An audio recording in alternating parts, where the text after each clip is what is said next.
नमस्कार, आप देख रहे हैं हर टॉक भारत। मैं हूं दिवाकर विक्रम सिंह।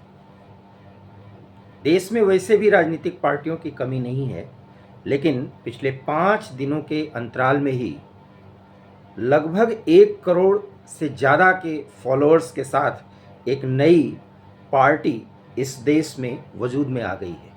अब वो राजनीतिक पार्टी है या बनेगी, या उसका उद्देश्य क्या है, या इस देश में जेनजीज और बेरोजगार युवाओं की एक बड़ी आवाज़ है, जिसके मायने और मतलब अब समझ लेने चाहिए।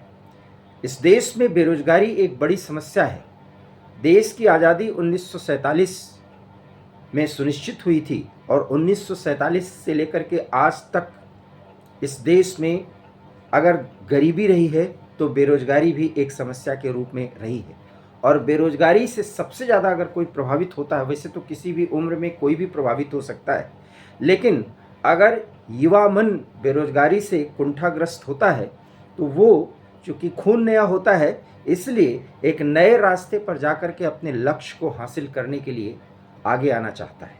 और नेपाल और बांग्लादेश में जो कुछ भी हुआ पिछले 1 से 2 सालों के भीतर, उसमें वैसे तो ये आंदोलन युवाओं का नहीं था, लेकिन युवाओं के आंदोलन के जरिए ये बताने, जताने और समझाने की कोशिश की गई है कि युवा चाहें तो किसी देश की सत्ता को उखाड़ फेंक करके अपने मन मुताबिक एक ऐसा शासन प्रशासन का ढांचा तैयार कर सकते हैं जिसमें उनकी ज़िंदगी सुलभ हो सके, सुनिश्चित हो सके और बेहतर हो सके, और वो अपने सपनों को साकार कर सकें।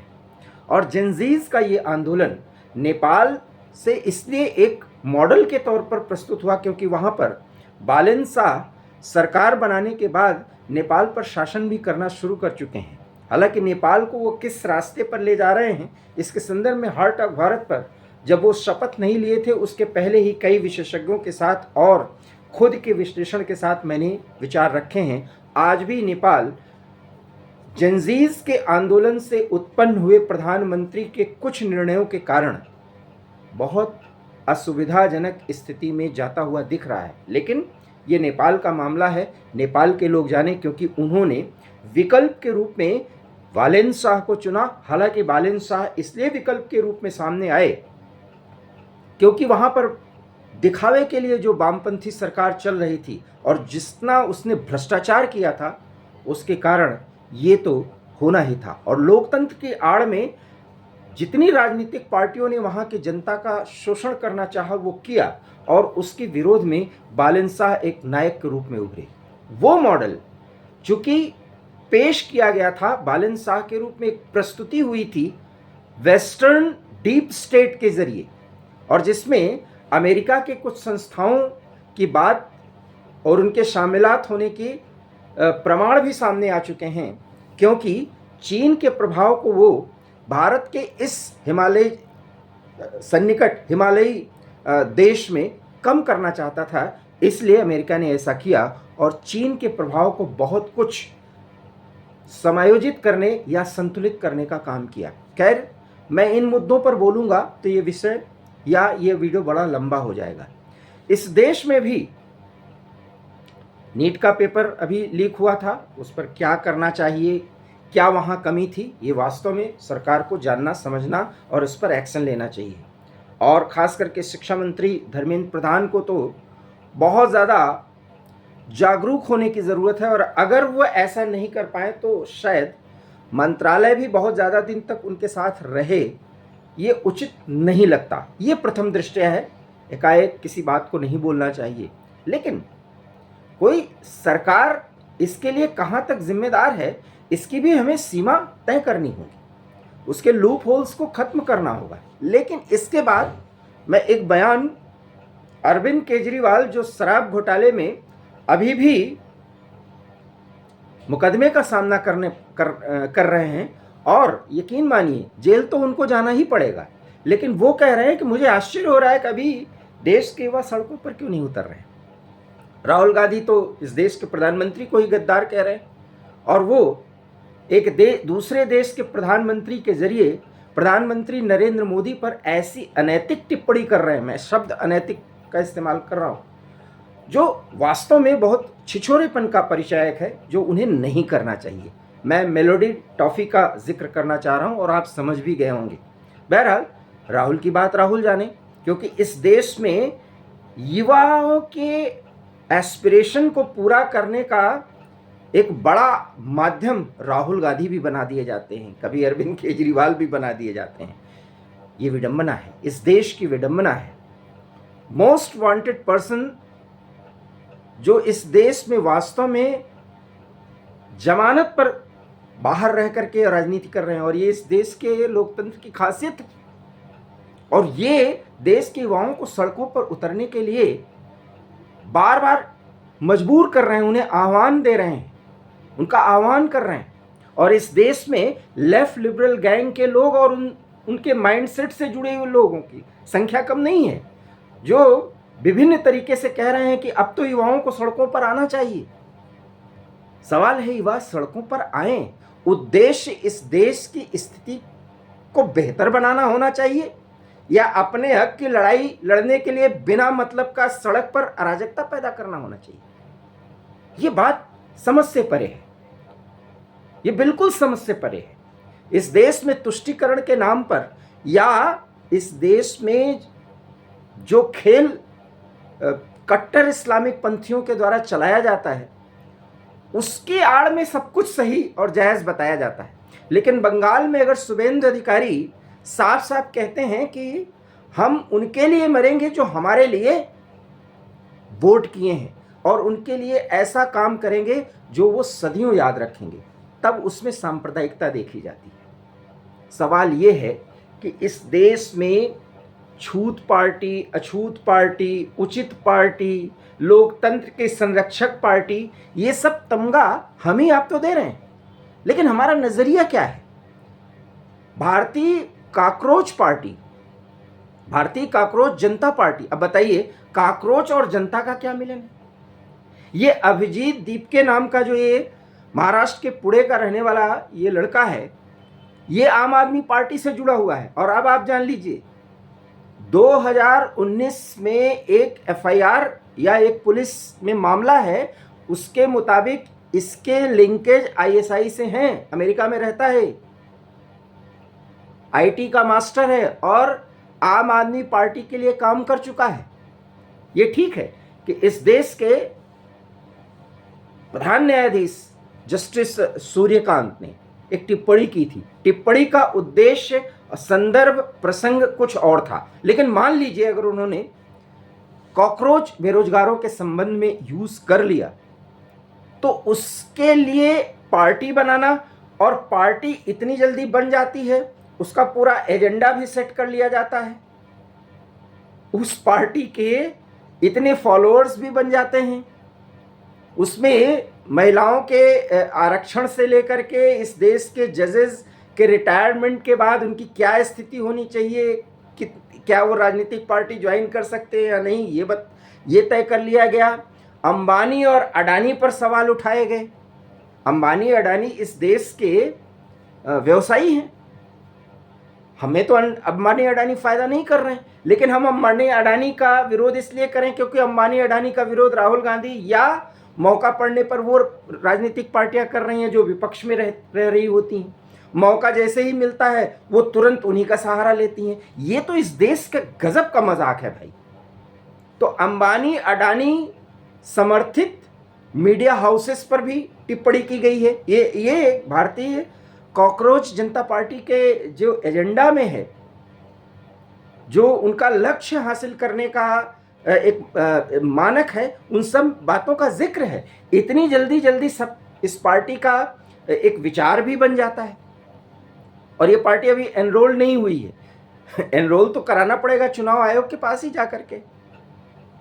तो हालांकि ये अभिजीत दीपिके नाम का ये जो व्यक्ति है, इसका अकाउंट हैक कर लिया गया है, इसको सस्पेंड किया गया, माफ़ करिएगा, इसको सस्पेंड कर दिया गया है, लेकिन उसने दूसरा अकाउंट बना लिया। चूँकि भारतीय कॉकरोच जनता पार्टी से 13 मिलियन से ज़्यादा लोग जुड़ चुके हैं, 5 दिन अभी इस पार्टी के बने नहीं हुआ। अरविंद केजरीवाल और उधर से बंगाल के कुछ नेता और बहुत जल्दी राहुल गांधी भी और इस देश के तमाम लेफ्ट लिबरल गैंग के जो मुखिया हैं ये सब फॉलो करना शुरू कर देंगे, क्योंकि आम आदमी पार्टी के लिए तो ये काम कर ही चुका है और ये आईएसआई का भी लिंकेज है। अब आप कह रहे होंगे कि जैसे ही कोई इस देश के व्यवस्था के विरुद्ध सवाल उठाता है तो उसका संबंध आईएसआई से जोड़ दिया जाता है, उसके पीछे ईडी लगा दिया जाता है। मामले को समझिए। नॉर्वे में जिस पत्रकार ने सवाल किया था, जिस महिला पत्रकार ने, और वो भी प्रधानमंत्री के मीडिया ब्रीफिंग के बाद, जैसे ही वो बाहर निकल रहे थे तब उसने सवाल किया, उसका सवाल का जवाब का उत्तर भी विदेश मंत्रालय के अधिकारियों ने दिया। उसके बाद भी उस पत्रकार का क्या लिंक है ये ज़्यादा नहीं खंगाला गया, और खंगाला गया तो ये बताया कि नॉर्वे में तो बहुत स्वतंत्र पत्रकारिता होती है, सवाल पूछना काम है। सवाल क्या पूछा? सवाल पूछने का तरीका है। नॉर्वे आप पे भरोसा क्यों करे? अरे भाई क्यों करे? वो तो नॉर्वे के प्रधानमंत्री या नॉर्वे की सरकार से पूछो। कौन कह रहा है नॉर्वे भरोसा करे? नॉर्वे जैसे कितने देश, इटली हो गया, नॉर्वे हो गया, स्वीडन हो गया, और किसको बताया जाए, वो सब विश्वास भरोसा कर रहे हैं। नॉर्वे न भरोसा करे, न भरोसा करे। अगर वहां के पत्रकार जिसने ये सवाल किया उसके सवाल का ये भी जवाब है, कौन कहता है भरोसा करे? न करना हो न करे। और क्या उसके सर्टिफिकेट देने के बाद भारत में लोकतंत्र खतरे में है या नहीं है, मानवाधिकार खतरे में है या नहीं है, उसके सर्टिफिकेट देने से तो बात बनेगी नहीं। पूछो ना चीन से जा करके कि सिंजुआन प्रांत में क्या होता है। देखिए, कम जानकारी के अभाव में इस देश के युवाओं और कम जानकार लोगों के सामने बड़े बड़े तर्क पेश किए जाते हैं। ये जब जो सवाल उसने किया ये भारत के प्रधानमंत्री के सामने कर दिया, और उसके बाद उसका मखौल राहुल गांधी या आम आदमी पार्टी के संजय सिंह जैसे तीसरे दर्जे के नेता भी उठाते हैं, और ये नहीं समझते कि उसका लिंकेज इतनी जल्दी कॉकरोच जनता पार्टी बन गया यहाँ से भी, कि इस देश में युवा बहुत अनरेस्ट की स्थिति में है। भाई बंगाल हार गए। हमने तो कहा कि इस देश में तमिलनाडु और केरल के जरिए ही विपक्ष दिखाए कि उसका एक मॉडल है जहां मोहब्बत की दुकान चलती है और पूरा राज्य प्रॉस्पेरिटी में चल रहा है। तो इस देश का अल्पसंख्यक मानस ये मानने लगेगा, भारतीय जनता पार्टी को हटा देगा। लेकिन दुष्चक्र में डाल करके, प्रोपेगेंडा करके, षड्यंत्र करके किसी को बदनाम करना, निरुद्देश्य तथ्यहीन बातें करना, ये तो भाई मानसिक विकार की स्थिति को दर्शाता है। और अगर कोई इस पर बोले तो ये हुआ कि भाई ये तो भारतीय जनता पार्टी का सेवक है, अंधभक्त है। अरे भाई अंधभक्त होना अच्छा है, चाटुकार होना, वो भी इतना गंदा चाटुकार होना कि आप बताइए। अभिजीत दीपके नाम का ये व्यक्ति अपने को इतना इंटेलेक्चुअल बनाता है कि अगर ये इतने युवाओं को फॉलोअर्स बना लिया, अपना फॉलोअर बना लिया, तो क्या समझ रहा है आप देखिए। और अभी तो 13 मिलियन लोग ही जुड़े हैं, पता नहीं अभी कितने लोग जुड़े। और ये सब एजेंडा सेट किया जा रहा है। वो डीप स्टेट देख रहा है जो अरविंद केजरीवाल को भी एक टूल की तरह इस्तेमाल किया। और मैं फिर कह रहा हूं, अरविंद केजरीवाल इस डीप स्टेट के पिटे हुए टूल हैं।